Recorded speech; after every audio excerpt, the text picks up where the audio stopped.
What's up, guys? So today I want to talk about the lover, girlfriend, and companion of the worst serial killer of all time. This is a man who confessed on death row to over 30 murders. This is a man who would revisit the burial site, if you can even call it that, of his deceased victims and have relations with them. He would dismember them, okay? He would sever at the neck and do many other atrocious acts to his victims. This man, as you know, is Ted Bundy, okay? And he met a woman in Seattle named Liz Kendall. And they instantly struck it off. They met at a tavern one night. Liz had just moved to Seattle with her 3-year-old daughter, Molly. She was a recently single mother, divorced her ex-husband, and they instantly hit it off, right? Instantly. And in her book, The Phantom Prince, she discusses her life with Ted Bundy, being his lover, his girlfriend, or his alibi, some say. And what's interesting is, like I said, the first night they met was at a tavern. Because Liz was new to the city, she had no idea what she was doing, what her life would be like. She's recently divorced.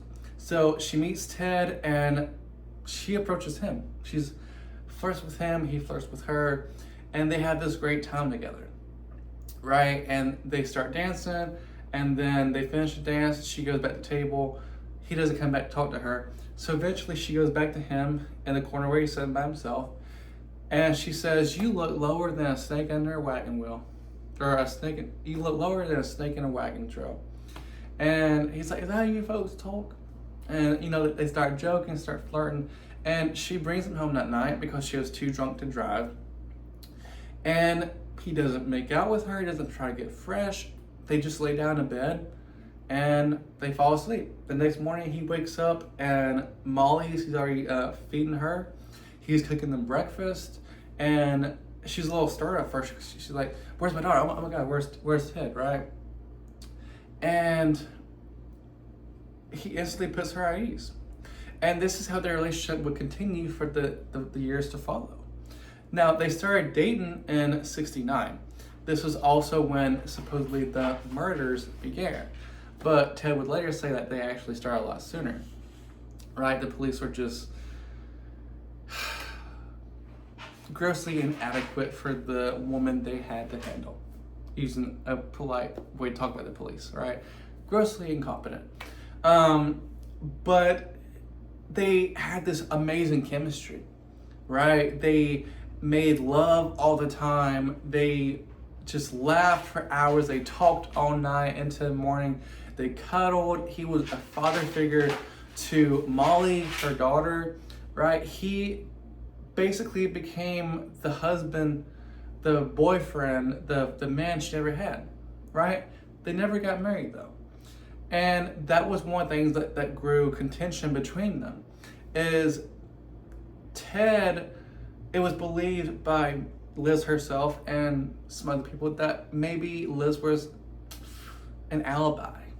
Maybe not. But there would be these periods where Ted would kind of disappear and she wouldn't see him for days, all right? And she later talks about in her book, towards the end of it, maybe it was Ted was protecting her, right?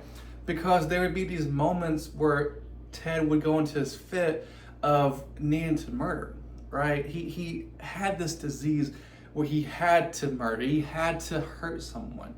So instead of taking it out on Liz, he would simply go off for days without talking to her or barely communicating even a short phone call. And later she talked to him about this. She's like, "Were you trying to protect me? Were you trying to keep inside?" And he's like, "Not a bad guess. You're not far off, right?" And he never actually truly murdered her. That's a dumb way to say it. What I mean is he never truly tried to murder her. There's one time that he he lit the fireplace and basically put a towel by the door, closed up the chimney, and tried to smoke them out, right? Tried to smoke them to death. But Liz woke up and opened the window, got some fresh air, and opened the rest of the windows. And he supposedly told her he was going to get a fan from his apartment to get rid of the smoke. Never came back. And there were a few variations like this where he did try to harm them, just not directly, right? He never directly tried to tried to choke her, never tried putting a gun in her face or anything like that. But there are variations like this. And whenever they would confront him about some incident like this, or about him maybe towing the line a little bit with Molly, he'd always say, "Oh, you're overreacting. You're thinking too much. It was just a joke." He'd always have a reason for everything. He'd always have some kind of excuse, right? And this goes so much deeper than just, just an excuse, or "Oh, I'm sorry," or "Oh, I need to go away for a few days." There is so much to this man that you cannot believe that this book doesn't even begin to touch what happened to him. And that's why I'm breaking this book down into maybe a 3-part series, 4-part series, depending on how much you like it. But this is the end of part 1. Make sure you're sticking around for part 2, because I really want to delve deeper into this book and tell you what life was like with Ted Bundy through the eyes of his lover, his girlfriend of over 6 years. She visited him in prison. She even snitched on him a little bit.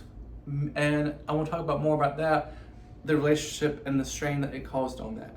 So make sure you're subscribing, make sure you're following, because The Phantom Prince, you guys need to read this book. And I want to discuss more and more, tell you my thoughts on it, because Ted Bundy truly was a possessed evil man. And a first-hand account of living with him, you can't beat that. So stay true to yourself, stay true to your crime, and make sure you subscribe. See you guys in the next one.